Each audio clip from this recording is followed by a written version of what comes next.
좋은 화요일 아침입니다. 다 함께 찬송가 310장 찬양하겠습니다.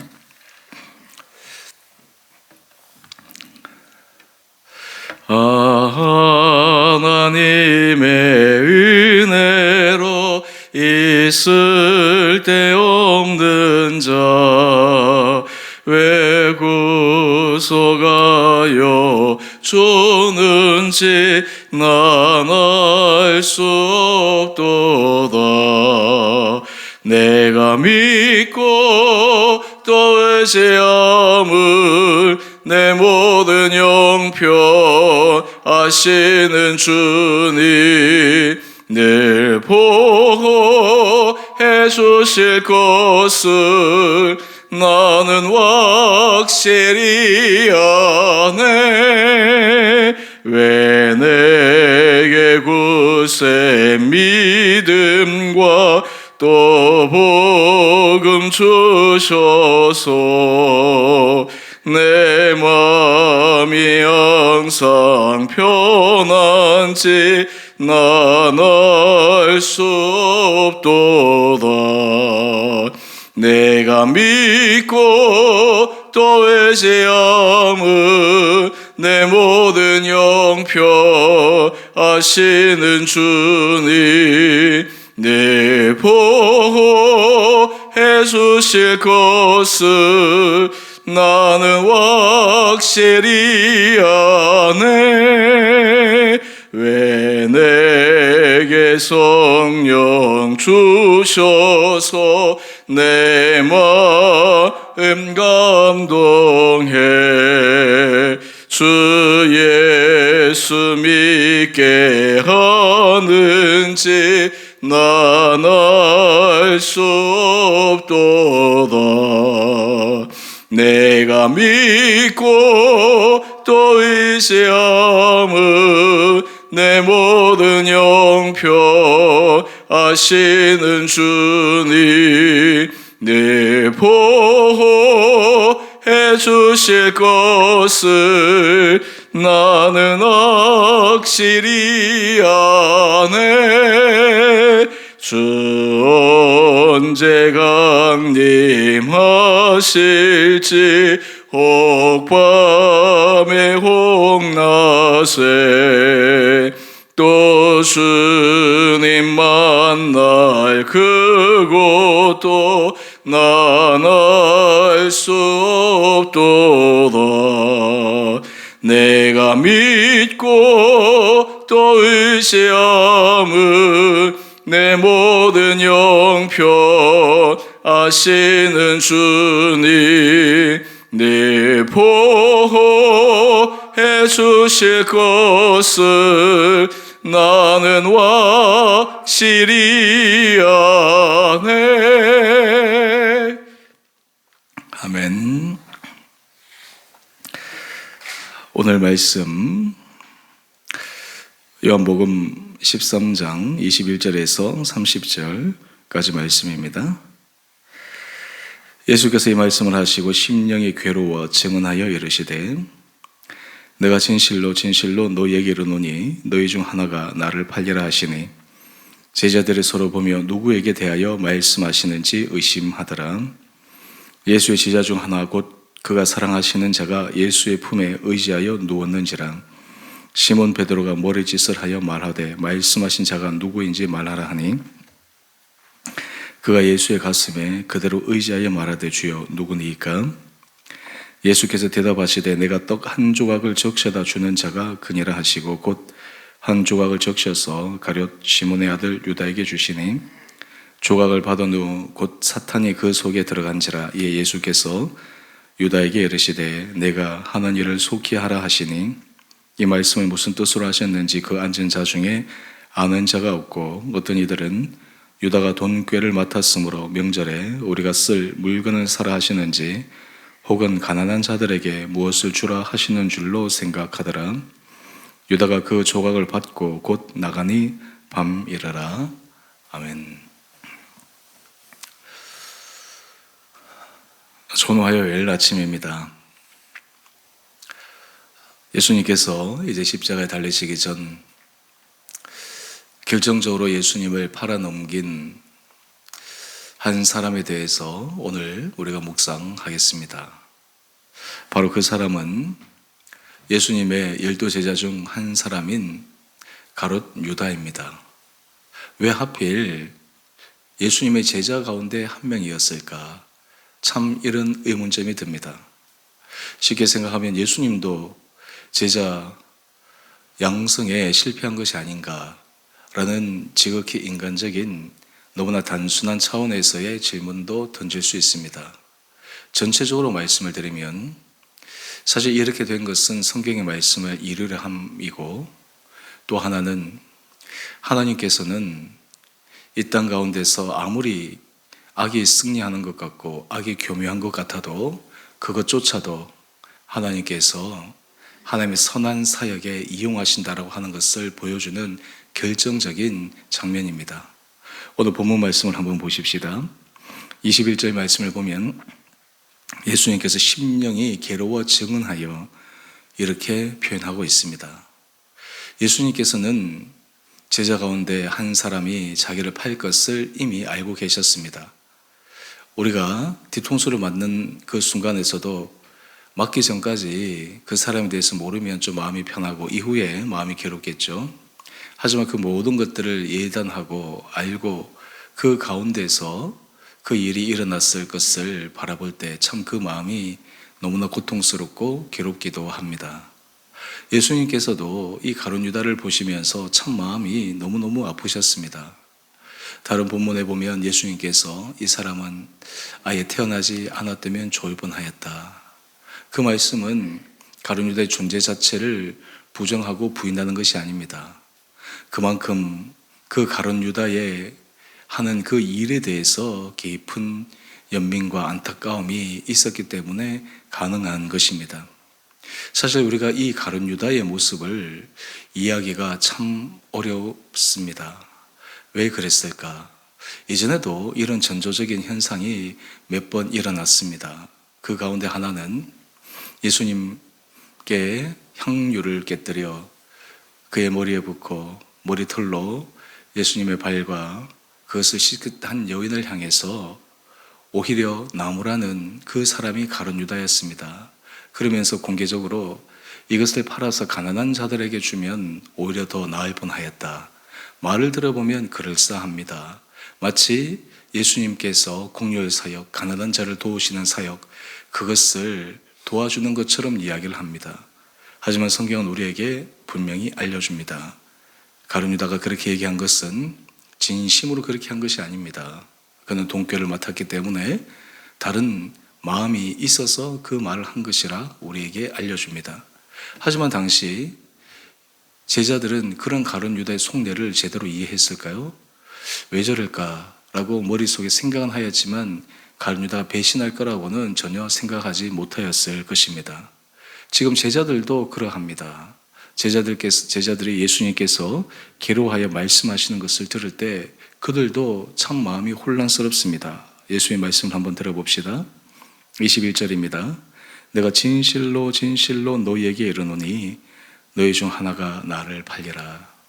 여기서 진실로 진실로라고 하는 이 단어는 예수님께서 강조하시거나 중요한 말씀을 사용하실 때 흔히 사용하는 상용구와 같은 것입니다. 너희 중 하나가 나를 팔리라. 이 말을 들었을 때 12명들이 서로를 바라보면서 얼마나 당황스럽고 의아했겠습니까? 물론 제자들 그 마음속에 예수를 향한 깊은 사랑과 또 주님의 사역을 함께 하겠다고 하는 결단이 있었지만 인간이기 때문에 문득문득 드는 그러한 생각들, 어쩌면 한 사람 한 사람의 가슴에 찔렸을지도 모릅니다. 하지만 결정적으로 의도적으로 예수님을 팔겠다라고 고안하거나 실행한 그런 사람들은 없었기에 이 가룟 유다 외에는 다 마음이 무거웠을 것입니다. 22절 이하의 말씀을 보면 제자들이 서로 도대체 누구냐, 이 범인을 색출하려고 하는 것입니다. 여러분, 사실 우리가 어떤 일이 일어나기 전에 누가 잘못했을까, 누구에 의해서 일이 발단되었을까, 그 원인을 규명하고 찾는 것, 참 이것이 중요하다라고 생각할 수 있습니다. 그런데 자칫 잘못하면 이 일을 통해서 전체적인 공동체가 망가질 수 있는 위험도 있습니다. 제자들이 서로 바라보면서 누가 예수님을 팔지라고 얘기할 때 23절 이하의 말씀을 한번 보십시다. 예수님의 사랑하는 자가 예수님 품에 의자에 누웠습니다. 이 예수님의 사랑하는 자, 아마 이 사도 요한이 아닌가라는 그런 추정을 해봅니다. 시몬 베드로가 예수님의 품에 누운 그 제자에게 머리짓으로 얘기합니다. 예수님께 조용히 여쭤봐라. 누군지. 그랬더니 예수님께서 말씀하십니다. 우리 26절의 말씀을 한번 볼까요? 내가 떡 한 조각을 가져다 한 조각을 적셔다 주는 자가 크니라 하시고 곧 한 조각을 적셔서 가룟 시몬의 아들 유다에게 주시니. 여러분 이 본문 말씀만 보게 되면 예수님께서 공개 석상에서 제자들이 함께 있는 자리에서 가룟 유다를 지목한 것처럼 보입니다. 그런데 참 놀라운 것은요, 이 예수님이 이 행위를 제자들 가운데 분명하게 알아차린 사람은 아무도 없었다라고 하는 것입니다. 예수님께서 가룟 유다에게 주면서 가룟 유다에게 얘기합니다. 이것은 다른 제자들은 알아듣지 못하지만 가룟 유다는 예수님의 말씀이 무엇인지 분명히 알았습니다. 우리 10절 말씀인데요. 조각을 받은 후 곧 사탄이 그 속에 들어간지라. 여러분 너무너무 무서운 이야기입니다. 가룟 유다가 한 일은 가룟 유다가 제자로서 한 일이 아닙니다.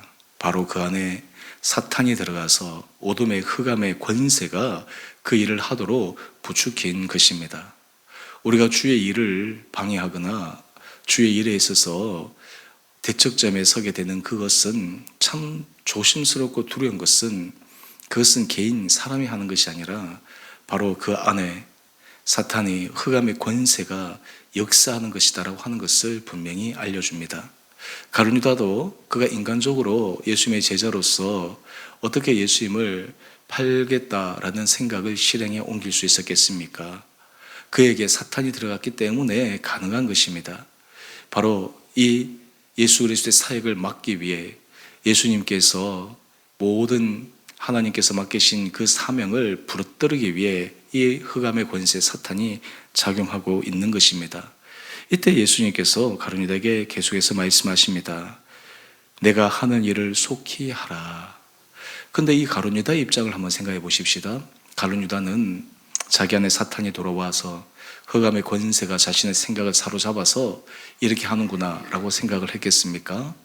만약 그것을 알았더라면 가룟 유다도 멈췄을 것입니다.